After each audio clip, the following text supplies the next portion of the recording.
Olá, amigos!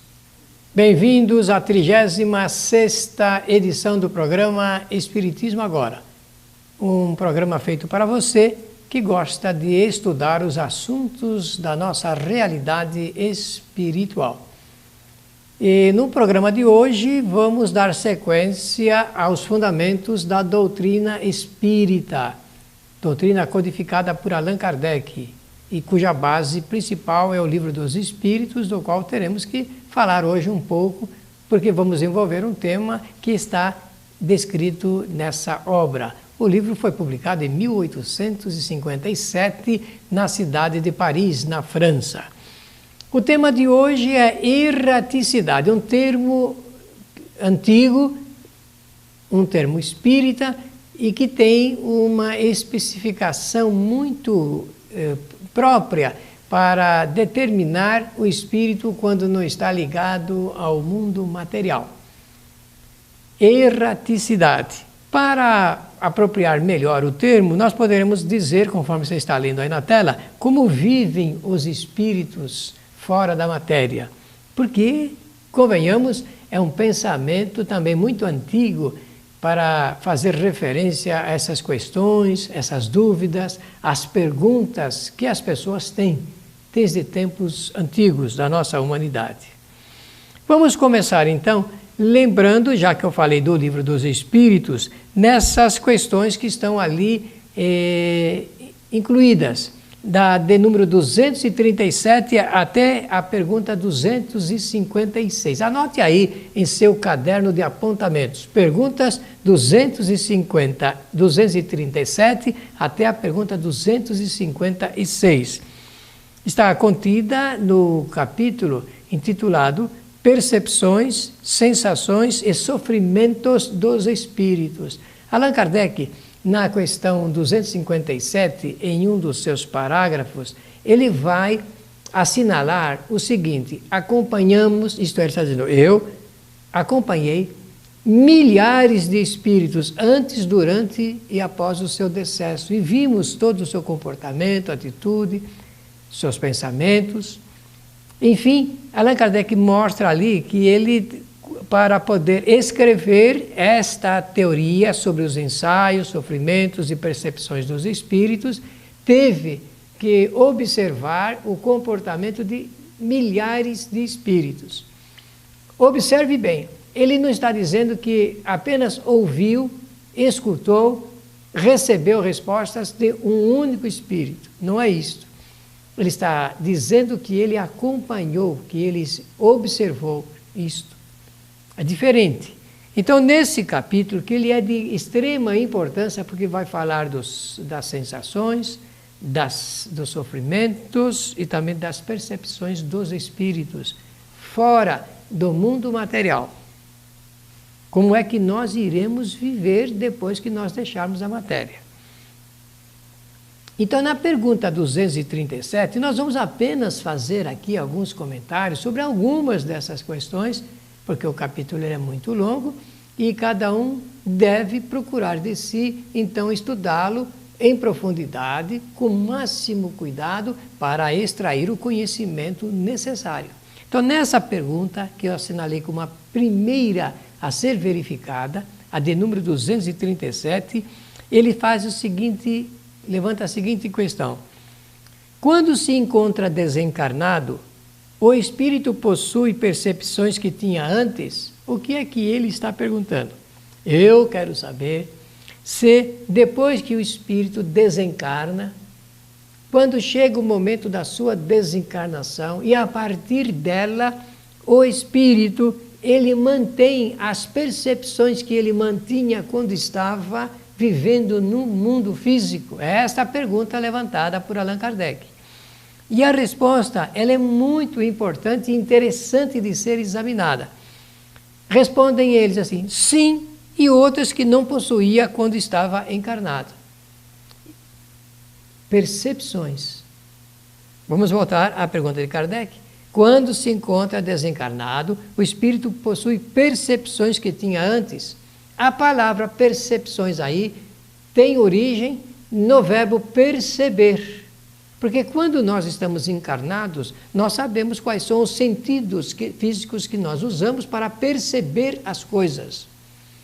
Allan Kardec, então, vai levantar uma questão de fundo orientativo para saber se, quando o espírito está desencarnado, se ele possui as mesmas percepções que tinha antes, quando vivia junto da matéria, encarnado.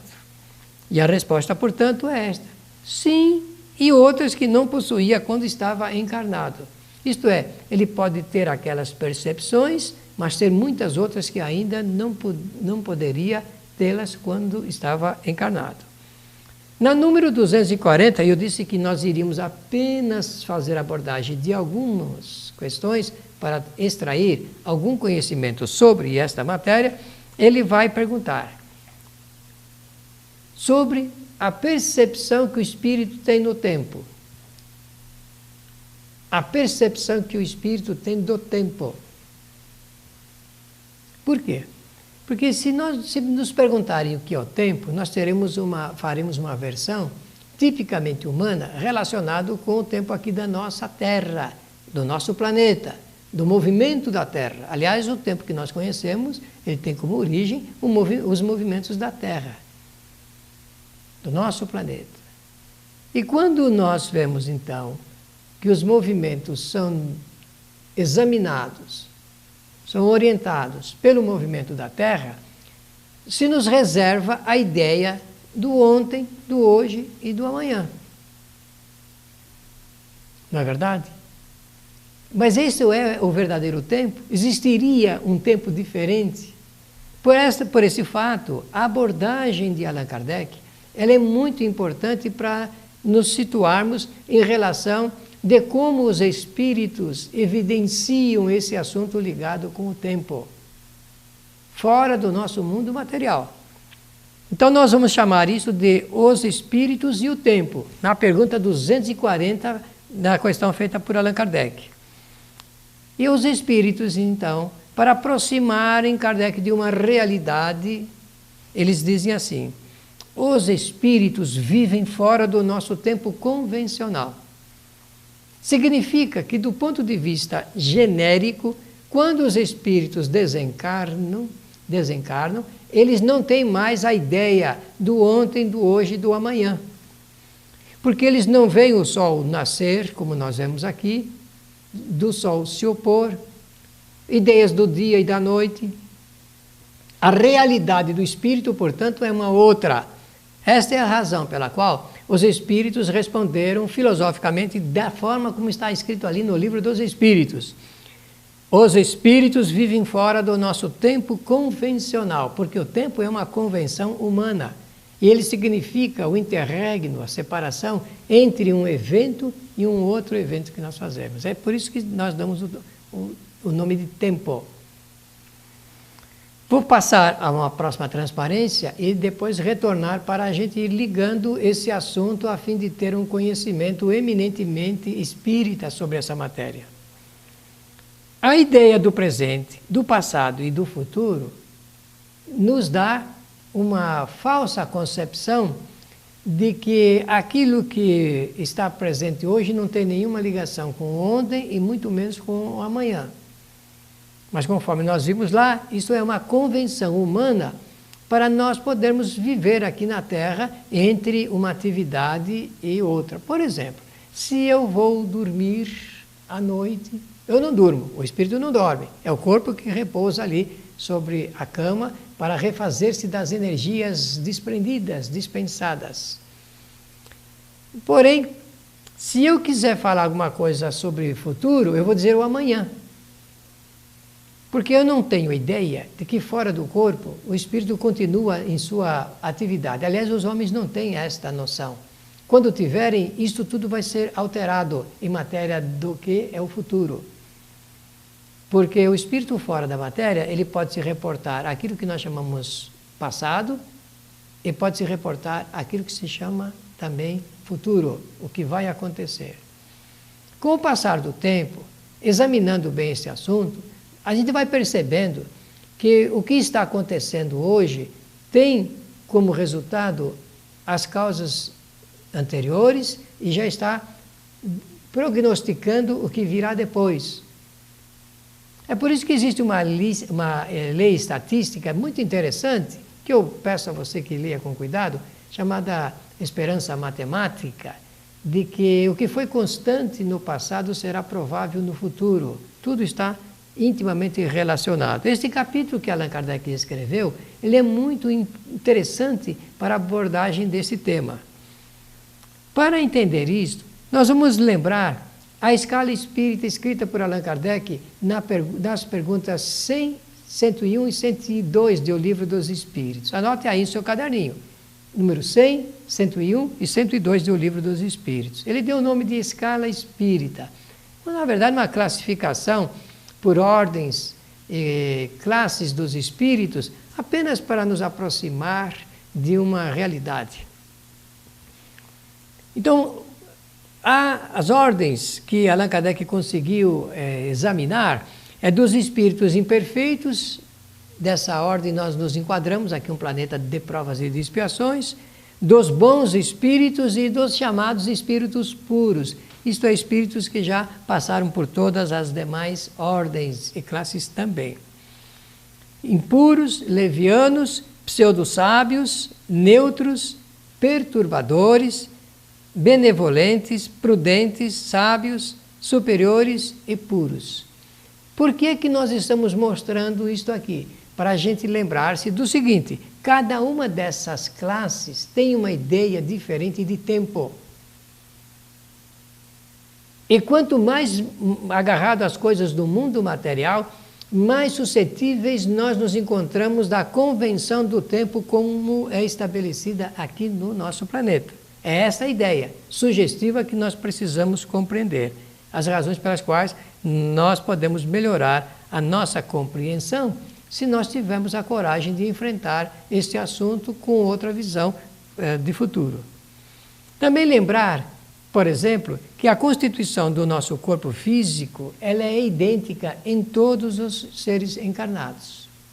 Todos os seres encarnados têm a mesma constituição do corpo físico. Eu vou só lembrar, porque já falamos anteriormente disso em um programa anterior, mas apenas lembrar dos elementos químicos que compõem o corpo. Desde o carbono, olha, são 21. Eu apresentei lá, você está vendo a relação aí, até o flúor, de carbono ao flúor, nitrogênio, enxofre, sódio, todos esses elementos químicos compõem os corpos de todos os seres aqui na Terra. É a mesma quantidade. Para dizer que o corpo físico ele é constituído dos mesmos elementos daqui do planeta Terra. Agora, o perispírito, ele não é formado dos mesmos elementos químicos. Eu volto a seguir para continuarmos esse assunto, e porque temos que fazer agora um breve intervalo técnico.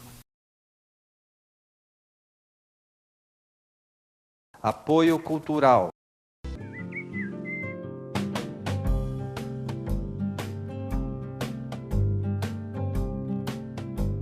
Rádio Boa Nova, a comunicação em prol de um mundo de regeneração. Os livros citados neste programa podem ser adquiridos na Mundo Maior Editora. Acesse mundomaior.com.br.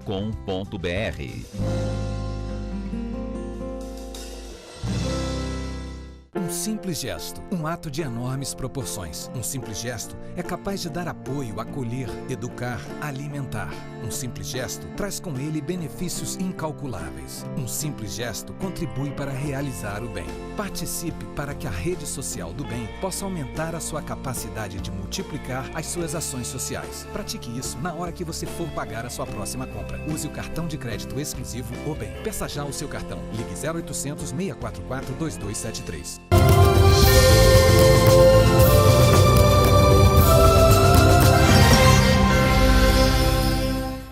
Nós estamos alinhando essas considerações para explicar que os espíritos, depois que desencarnam, conservam um único corpo, que é o perispírito, que é formado de fluidos. Estão lembrados? Eu até peço a você que possa regressar, acessar aí o nosso programa sobre fluidos, sobre perispírito, ou melhor dizendo, porque assim ficará mais fácil a compreensão do que nós vamos falar daqui para frente. Então, o perispírito é formado de fluidos.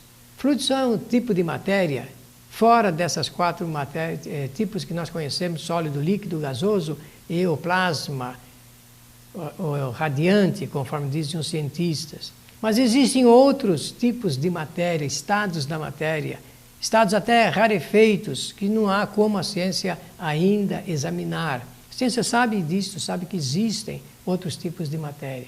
Quando nós falamos de fluidos, Allan Kardec, com esse nome, com esse termo, generalizou todos os outros tipos de matérias que existem no universo. E quando falamos de perispírito, queremos dizer que é um corpo fluídico que o espírito usa aonde ele vai. Então, fora do mundo material, o espírito só tem um corpo, que é o corpo fluídico. E eu falei anteriormente de todas as categorias de espíritos, ordens e classes, para entender que cada perispírito está formado de acordo com essa possibilidade intelectual e moral de cada espírito. Portanto, cada pessoa encarnada tem um perispírito diferente, obviamente, do outro, característica de outra pessoa encarnada em seu perispírito. Os espíritos mais adiantados, eles atraem partes mais puras dos fluidos de cada planeta. Os espíritos mais adiantados intelectual e moralmente falando. Então, a constituição do perispírito varia conforme o grau de adiantamento do espírito. Por que nós estamos lembrando disto aqui em nosso programa Espiritismo Agora? Porque se nós queremos estudar erraticidade, que é como vivem os espíritos fora do mundo material, teremos que entender que as percepções, sofrimentos, sensações dos espíritos estão na razão direta, inclusive dessa formação do perispírito, de cada perispírito, que é formado pelo pensamento do espírito, conforme nós aprendemos na doutrina espírita. E com essas informações, nós agora já podemos nos remeter à sequência da 237 e 240 que eu salientei agora há pouco atrás. Então, eu vou lembrar uma outra. Agora, eu vou dar um salto nas questões ali do Livro dos Espíritos e vou lembrar da pergunta 245, das perguntas feitas por Allan Kardec e das respostas oferecidas pelos espíritos superiores. E um dos temas, então, que eles oferecem sugestivamente para nós aprendermos é de que os espíritos, para verem, não precisam de olhos, eles não possuem olhos orgânicos. Porque quando nós estamos encarnados, todas as nossas sensações, percepções estão canalizadas para os 5 sentidos que nós conhecemos. E um deles é o da visão. E nós usamos dos olhos materiais para poder enviar as mensagens daquilo que nós observamos sensorialmente no mundo encarnado. O espírito registra através desse tipo de percepção. Porém, quando o espírito desencarna, o espírito não possui órgãos chamados olhos para verem. Eles não veem pelos olhos materiais. Por quê? Então, Allan Kardec vai se aprofundar nesta questão e vai destacar o seguinte: desencarnado, o espírito amplia todas as suas possibilidades de sensações e de percepções. Viram a resposta que eles deram lá atrás? Tem estas e outras tantas que não possuem quando estão encarnados. E essas outras se dá na razão direta desta ampliação de todos os canais que o espírito pode realizar fora da possibilidade de ordem física. Aqui nós precisamos dos olhos para ver, se bem que existem fatos bastante curiosos de pessoas sem a possibilidade da visão física, mas de terem total percepção a respeito das coisas, como elas são e como elas ocorrem no mundo físico. Há mesmo aqueles que acham que a ampliação dos outros canais de sentidos ampliariam esta carência que é da visão física. Parece que, falando assim, nós já estamos nos aproximando do que Allan Kardec quis demonstrar nessa teoria, nesse capítulo, a respeito das sensações e sofrimentos dos espíritos. Os canais se ampliam. Então não é preciso ver com os olhos materiais. O espírito não possui olhos para enxergar. Da mesma forma, na questão número 246, na resposta a esta questão, a notícia de que os espíritos não necessitam de luz para verem. Nós, por exemplo, estamos impedidos de enxergar no escuro. Não vemos as coisas materiais quando estamos na escuridão. Mas o espírito, estando presente, ele vê todo o ambiente porque ele não precisa de luz, como nós precisamos da projeção da luz para podermos verificar através da visão o que está nos locais em que nós nos encontramos. Agora mais um salto nas questões dadas. Vou chegar no número 250. Na resposta, Allan Kardec escreveu o seguinte: todas as percepções são atributos do espírito e fazem parte de seu ser. Preste bem atenção nessa frase. Todas as percepções são atributos do espírito e fazem parte de seu ser. Todas as percepções, perceber as coisas. Por isso que os espíritos estão na frente, observando os acontecimentos da nossa vida material, naquilo que nós chamamos amanhã, ou futuro. Isto é, eles já podem perceber que as coisas vão acontecer ali e daquela forma prevista. E ainda Allan Kardec escreve o seguinte: quando ele se reveste de um corpo material, quando o espírito reencarna, elas não se manifestam senão pelos meios orgânicos, porque é aí que você vai encontrar na farta literatura a respeito das peripécias do espírito, a informação de que o corpo embota o espírito, porque o espírito, ele não está dentro do corpo, mas ligado a ele através das moléculas do perispírito, e obviamente ele, para ter uma noção das coisas, é obrigado a usar do elemento de ordem física, que são os canais de sensações do espírito enquanto está encarnado, do corpo físico. Na pergunta 254, olha, já damos mais um salto para chegarmos na 254, há uma informação muito preciosa da doutrina espírita. Tudo isto é para suavizar a nossa ideia do que vai acontecer conosco quando chegar o momento da nossa derradeira partida aqui do mundo material. Os espíritos não se cansam. Por quê? Porque não possuem o corpo físico, possuem um corpo fluídico, constituído de partículas fluídicas, parte da matéria. São partículas atômicas para formar um outro tipo de matéria. E não há peso, sacrifício, não há esgotamento das energias. Perispírito não contém energias como nós entendemos aqui no mundo material. Aliás, existe uma diferença que eu já mostrei na aula sobre fluidos, a diferença entre fluidos e energia. Não é de maneira semântica, é conceitual a respeito do que a origem da palavra energia procede, dá como fonte para isto. Então, os espíritos não sentem fadiga, não se cansam, não trabalham como nós trabalhamos no mundo físico. Quando chega a noite, nós colocamos o corpo para descansar, porque o corpo reclama o refazimento de energias dispendidas durante o trabalho. Mas o espírito, ele não se cansa, ele se afasta do corpo e continua com toda a sua atividade intelectual. Ele não pode realizar materialmente, mas ele continua a atividade intelectual. Inteligência, vontade e pensamento, que são atributos essenciais do espírito. Então o espírito não sente necessidade de dormir. Mas aí você vai perguntar, mas por que muitos espíritos dizem que estão cansados, que estão com sede, precisando de repouso, de alimento? Kardec então vai responder, tudo está na sua imaginação. Imaginando, eles criam essa necessidade.